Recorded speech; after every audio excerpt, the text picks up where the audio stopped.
Hi, welcome to a very special episode on the Untold Alternatives podcast, coming to you live from the forecourt of the beautiful Hungarian Parliament. I'm your host, Christian Iberger. Please remember to subscribe to this channel, like and share your thoughts in the comment section.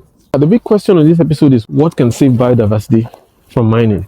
And to take this topic away with me is my very good friend whose research focuses on that area. I call him Dr. Jeff. Dr. Jeff, you're welcome. Pleased to meet you again, Christian. Yeah. One of the greatest victims of mining nowadays is biodiversity.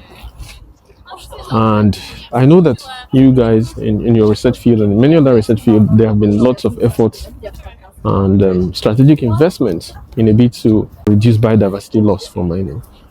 So, first of all, I'd like us to start with who are the stakeholders in that interaction?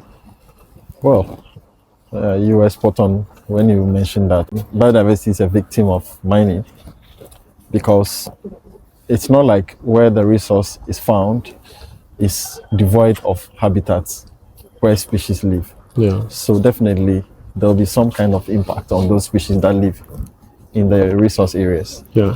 So the stakeholders, first of all, when you read about the stakeholder theory, it tells you about people, communities, individuals, about the companies that are involved.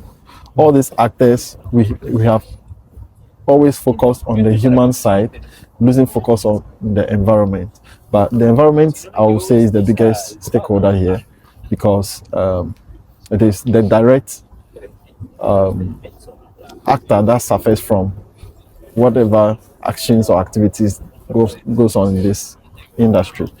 But aside the environment, I would say the mining companies are some of the stakeholders, the governments or local governments, the landowners, the communities, and individuals who are affected. And of course, these NGOs and advocacy bodies, pressure groups, all have a stake in these issues. Now, interestingly, besides your research, you also come from an area where mining takes place, or a country that is renowned for mining. As I understand that a significant sector of your GDP comes from those kind of activities. So how has these activities affected maybe the local economy or local actors? Yeah, so first of all, mining goes on people's lands, and that already has put them in a disadvantage, because what they would have used that land for, they don't find that use for it again, since mining is going on. And don't lose focus of the fact that these are predominantly peasant farmers. So when the land is taken from the farmer, what else can he do? And that's one of the direct impacts of mining. Aside that is the impact of mining on the environment, where various dangerous chemicals and such poisonous substances are leached into the environment, which of course then poses threats to not only biodiversity but human life. So I'll say that mining has had effect on people's livelihoods, especially on farmers. These areas where these mines are found are also very good for cocoa production, for oil palm production, rubber plants, and all that. And so you would agree with me that once you go in there to mine, you are going to compromise on the environment and the fertility of the soil or the land. And in that case, after mining, those lands will not be very good again for such productive activities. And so that's one of the impact that it has on the farmers directly. Aside that, then we can talk about the health impact mining also has on people. For instance, the chemicals that they use, the dust that is generated, the water that is polluted, and the farmland that is polluted with mercury and arsenic is not good for crop production. And that is also one of the effects that is left on the farmer or on the local community. Even beyond that, we can talk about the fact that people's traditional beliefs and cultural practices are also compromised by the fact that a lot of different characters and different backgrounds. I see it has far-reaching effects. But many times when we talk about mining, the focus is usually on the corporate operators, the big companies. And what's the contribution of external actors to the problem? Yeah, I would say very briefly, because the large corporate mining companies, it's not that they are doing enough to take care of the environment, because their activities greatly impact on the environment. So if we are talking about these guys who are large mining companies who take some steps to protect the environment, and we think that that's not enough, how much more those who don't take any steps at all, like the artisanal mining companies? Because as I mentioned earlier, these artisanal actors are not responsible to anybody. They don't need licenses from anybody to mine. They are not regulated by anybody. They don't need to own the land to mine. So because they don't have anyone regulating their activities, they don't look back at the environment and the impact it has, their activities will have on the environment. And that is why the artisanal mining is much more dangerous to the environment than the large mining. But how serious is this artisanal mining really? Really serious. Ghana is fast losing its forest coverage and polluting its freshwater bodies because of mining. Not only freshwater bodies, because these freshwater bodies also flow into the sea directly, which is also compromising the sea and its biodiversity. So I'll say that it has very far-reaching consequences. We cannot begin to estimate, because if we talk in terms of only the land acreage coverage that is being lost to mining, what about the biodiversity dimension? What about the climate change dimension, which most of us cannot even begin to estimate? Laying a little bit of context, the artisanal mining has been with us for so many decades. We used to have large mining companies which dig deep down the belly of the earth to dig the rocks that contain these minerals. And when these minerals are exploited to the point that it's no more, those mines are no more commercially viable, they abandon those pits. Now, these pits become the hotbed where people with very little skills, very little technology or know-how, Crude tech. yes, crude tech, go in there to mine, because at least there are certain remnants of minerals that they can salvage and also make a living out of. And so this has been with us for so many decades, and it used to be called galamsey in Ghana, which means gather them and sell. And it's not only a phenomenon that is common to Ghana, I would say, because in South Africa, they also have their own version, which they call zamazama. In Brazil, they have their own version of it, which they call the garimbo. So it's something that is widespread with different local names, but similarly the same modus operandi. Wow, that sounds enormous. It sounds to me like it's more of a situation of get the gold at all costs. Exactly so. Let's not sound too pessimistic. I understand that the issue of corporate social responsibility has been there to sometimes ameliorate some of these situations, or at least give back something to the community. Whose role do you think it is to address this problem, given the massive loss of biodiversity that is emanating from this industry? I'll simply say all of us. All of us in the value chain, or the stakeholders involved in this industry. When it comes to the large regulated mining companies, they have their role to play. Governments have their role to play. Policy advocates have their role to play. Researchers like you and I have our role to play. And of course, the local communities, because they suffer the most impact of these activities. I think that it is about time that communities really look at these models and come up with strong advocacy, strong resistance, and emphasize the way forward, which is more sustainable for them. Because no mining company is going to come back to correct some of these things after the damage has been caused and the mines are closed. So we need to start thinking from the beginning of commissioning of mines, how we will be able to not compromise on people's livelihood, not compromise on the environment, and not compromise on how nature has been, or biodiversity has been, prior to the mining activities. Okay, as we begin to look at solutions, I want us to look at it from two perspectives. Typically, when we look at some of these broad scale or widespread issues, we face the temptation of looking at it from the perspective of the role of organizational actors quite often. So now I want us to detach them, organizational actors and community actors, given that these two actors play significant roles in that context. So some literatures or some scholars have shown that historically, traditional African societies had the concept of social responsibility, where members had a sense of responsibility, or where members hold a sense of responsibility to their community in issues like watching over the community, watching over resources, taking good care of their natural environment. So I want us to start from there. What role do you think social responsibility from the community can play in curbing biodiversity loss in this context? Well, I would say that it is about time that these communities that have become the most disadvantaged people when it comes to these issues act as stewards. And you know what stewards do? They protect what has been bequeathed to them or handed to them. And this is the time that I think communities need to stand up and insist that the right things are done. I'll give you a classic example of a community in the Volta region in Ghana, known as Santro Kofi, Akpafu, and Lolobi.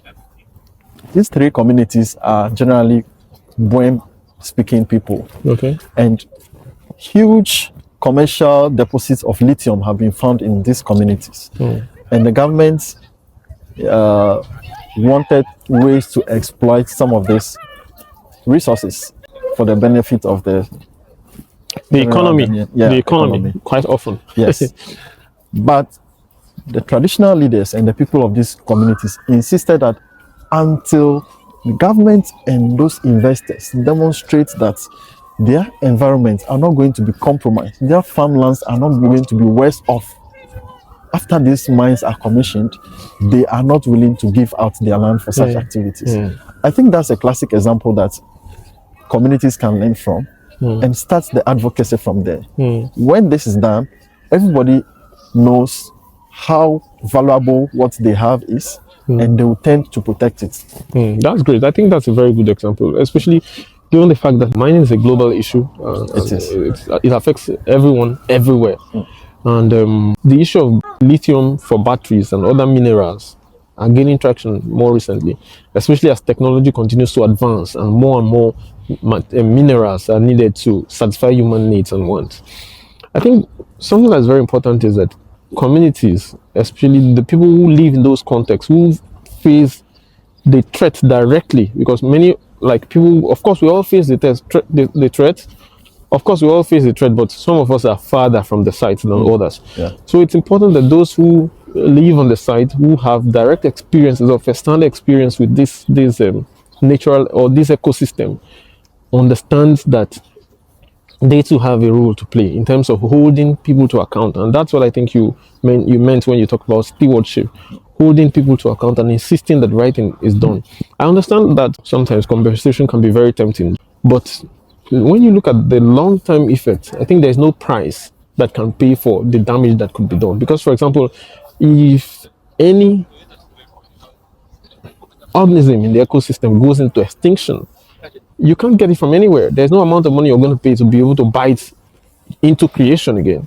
So I think that's something that is really important. And I think that's why stakeholders like you who are involved in this intellectual discourse also are exploring these topics and what can be done, especially without leaving anyone behind. Now, but let's go a little bit further. I know that corporate social responsibility has been in existence for as long as these organizations have been in existence. But how much of an impact or how much of solution has it been, and what can be done better to improve the situation? Yeah, the organizations are much aware and wide awake.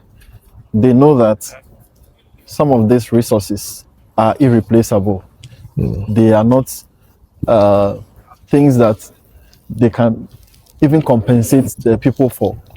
Because tell me, how do you replace biodiversity when it is lost? So some of these things are very valuable. And that is why most of them have the buy-in to engage or invest in corporate social responsibility. But I would say that this organization can do much better, because corporate social responsibility as it is in Ghana now is just voluntary. in certain sectors. Of course, in mining, there is a level of corporate social responsibility that is mandatory. But the regulators are a bit more laxed when it comes to enforcing some of these regulations. And the communities continue to suffer the pain for it. So I think that corporate social responsibility should go beyond handing down compensations. It is not compensation, it is not charity. It is the people's right. And it should go beyond handing down to them what companies think the people need, and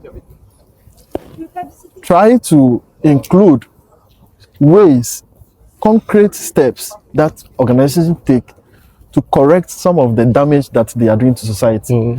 Because if you build new roads and if you build new schools and we lost our biodiversity, there is nothing that can compensate for the biodiversity that's lost. And therefore, from the beginning, we need to start thinking about how to make sure that we reduce or mitigate or even avoid the loss in the first place. And from there, we can think about compensations, and we can think about how to mitigate or remedy some of the damages that have been caused.